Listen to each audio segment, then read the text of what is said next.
அஸ்ஸலாமு அலைக்கும் hi friends. இந்த வீக்கெண்ட் ஒரு சூப்பர் டேஸ்டியான திண்டுக்கல் தலப்பாக்கட்டி பிரியாணி ட்ரை பண்ணியிருந்தேன். அவ்வளோ சூப்பராக வந்துச்சு. சரி, ஓகே, உங்களுக்கு ரெசிபி சொல்லலாம் அப்படின்னு சொல்லிட்டு தான் இந்த வீடியோ ஷூட் பண்ணியிருக்கேன். வீடியோ தொடர்ந்து பாருங்கள். இந்த பிரியாணிக்கு ஃபர்ஸ்ட் ஒரு மசாலா அரைக்கணும். அதை ஃபஸ்ட்டு அரைச்சிடலாமா?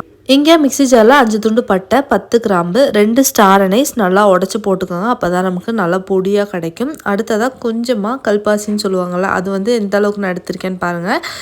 ஒரு 2 கிராம் அளவு வச்சு எடுத்துக்கோங்க. 2 பே லீஃப் எடுத்திருக்கேன். பிரியாணி இலைன்னு சொல்லுவாங்கள்ல, அதையும் நல்லா உடச்சி போட்டுக்கலாம். இது ஜாதி பத்திரின்னு சொல்லுவாங்க, அதுவும் கொஞ்சம் போட்டுக்கலாம். ஒரு 2 எண்ணம் போட்டிருக்கேன். 3 டீஸ்பூன் மல்லி, 1 டீஸ்பூன் மிளகு, 1 டீஸ்பூன் சீரகம், 1 டீஸ்பூன் பெருஞ்சீரகம், அப்புறம் கொஞ்சமாக கேஷ்யூ நட்ஸ், இதெல்லாம் போட்டு ஒரு பவுடர் மாதிரி இந்த மாதிரி அரைச்சி எடுத்துக்கோங்க. யூஸ்வலாக திண்டுக்கல் தலப்பாக்கட்டி பிரியாணிக்கு யூஸ் பண்ணுற பிரியாணி மசாலா இது தான். ஸோ இதை நம்ம ஒரு ஓரமாக வச்சுக்கலாம். அடுத்ததாக ஒரு பேஸ்ட் ரெடி பண்ணணும். அதுக்கு இங்கே 400 கிராம் சின்ன வெங்காயம் எடுத்திருக்கேன்.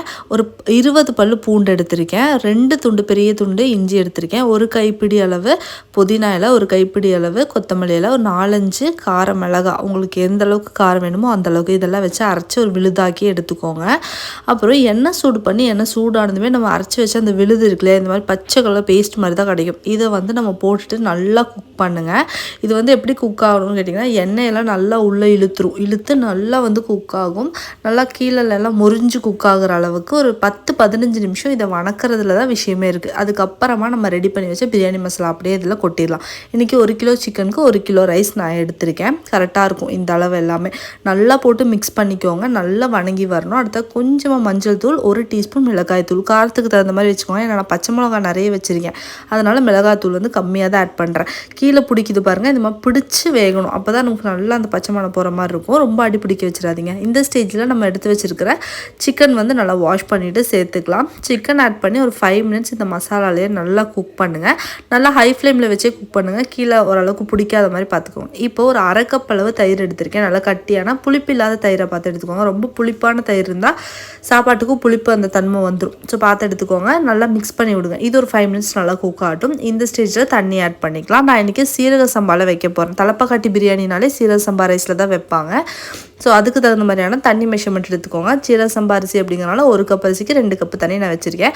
ஒரு 1/2 கப்பு தண்ணி சிக்கனில் ஊற்றிட்டு நல்லா வேக விடுங்க. சிக்கன் அந்த மசாலாலே வேகட்டும். அதுக்கப்புறமா எக்ஸ்ட்ரா வாட்டர் ஆட் பண்ணிக்கலாம்.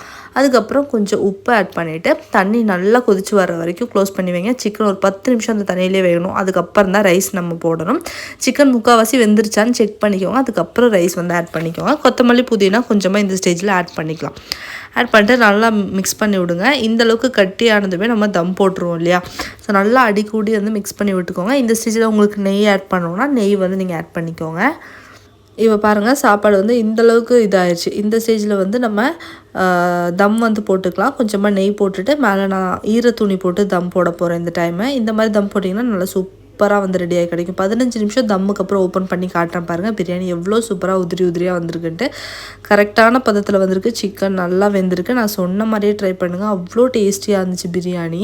கண்டிப்பாக ஒரு டிஃப்ரெண்ட்டான டேஸ்ட்டாக இருக்கும். நம்ம யூஸ்வலாக நம்ம முஸ்லீம்ஸ் வீட்டிலலாம் வைக்கிற பிரியாணியை விட்டு கொஞ்சம் டிஃப்ரெண்ட்டாக தான் இருக்கும் மனம் இல்லாமல். ஏன்னா நிறைய ஸ்பைசஸ்லாம் ஆட் பண்ணியிருக்கோம் இல்லையா, அதனால் அதோட மனம் எல்லாமே இன்ஃப்யூஸ்ட் ஆகி ஒரு டிஃப்ரெண்ட்டான பிரியாணி ட்ரை பண்ணணும்னு நினச்சா கண்டிப்பாக இந்த பிரியாணி வீட்டில் தாராளமாக ட்ரை பண்ணுங்கள். வேறு லெவல் டேஸ்ட்டாக இருக்கும், டிஃப்ரெண்ட்டாக இருக்கும். அண்ட் இந்த பிரியாணி ரிலேட்டடாக எந்த கொஷின்ஸ் இருந்தாலும் நீங்கள் எனக்கு கமெண்ட் செக்ஷனில் கேளுங்க. நான் கண்டிப்பாக உங்களுக்கு ஆன்சர் பண்ணுவேன். அண்ட் அக்கா ஈரல் ஃப்ரை சூப்பராக செஞ்சுருந்தா. அதோட இந்த வீக்கெண்ட் பிரியாணி சூப்பராக இருந்துச்சு. நீங்களும் ட்ரை பண்ணி பாருங்கள்.